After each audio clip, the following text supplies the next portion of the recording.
Ms. Miller. Thank you, Chairman Smith. Welcome, Mr. Ambassador. Thank you for being here.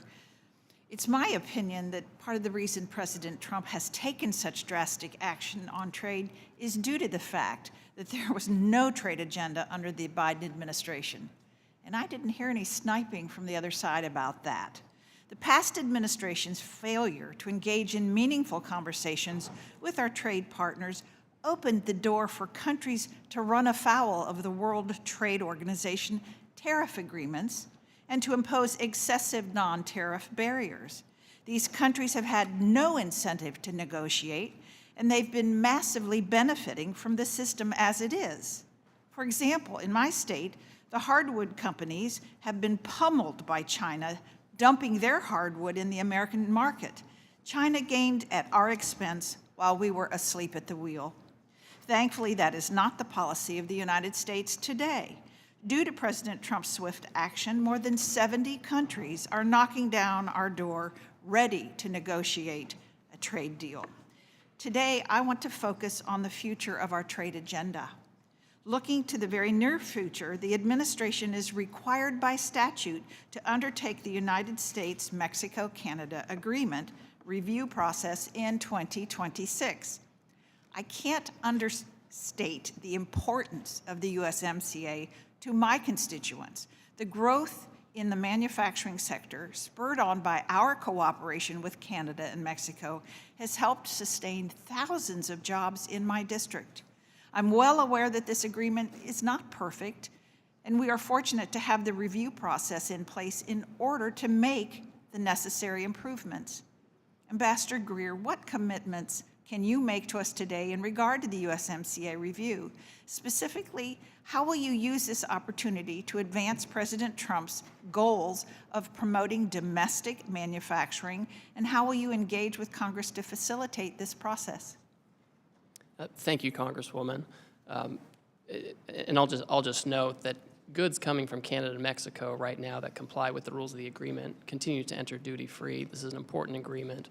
I met with my Mexican counterpart last night. I have worked in the works. I have a meeting with my Canadian counterparts, and we expect that we will initiate the public consultation process that's required by the statute at some point at the time required. I think with the USMCA, it's important that Canada and Mexico not be used as an export platform for third countries. That's not what we want. USMCA should be an agreement that promotes manufacturing in America, and that we can rely on our partners to the north and south if needed. But it can't be a situation where countries can just come in, China or Vietnam or somebody, build a factory in Mexico, assemble it with parts from there, and send it across, and get the benefit of an agreement where they've taken no obligations. So I want to make sure that it truly is an agreement that helps America first. Thank you. I've greatly appreciated your leadership in protecting American digital companies abroad. You and I are in agreement about the dangers of South Korea's anti-competitive policies towards American digital companies. I intend to reintroduce legislation that seeks to ensure that American companies are not being harmed by one of our closest allies, while Chinese companies are left unscathed. The digital trade sector is rapidly growing, and it's important that we do not lose market share to China in this critical field. Several countries are considering legislation that mimics the European Union's Digital Markets Act, which has undisputably caused a digital winter for American tech companies operating in Europe. What are your plans to address these harmful policies and to ensure the prosperity of American digital trade? And do you think that digital trade will play a part in the imminent trade discussions regarding the Liberation Day tariffs?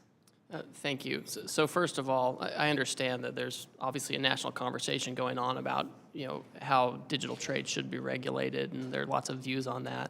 What I will say is we're not going to outsource that regulation. We're not going to let the European Union or Korea or any other jurisdiction set the rules for digital trade. It will be us, and they won't be able to do it in a way that's discriminatory either. That is impermissible, especially when we have, as you noted, the Chinese competition out there. If we're going to have companies that operate in this space and are so competitive in this space, we need to make sure that they're American companies.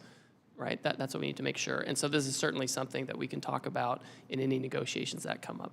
Thank you. We have historically forged some of our strongest alliances based on procuring critical minerals, which are difficult or nearly impossible to obtain in the U.S. Will you commit to exploring trade discussions and partnerships with like-minded partners to protect and build up our critical minerals today? Yes. Thank you. I yield back.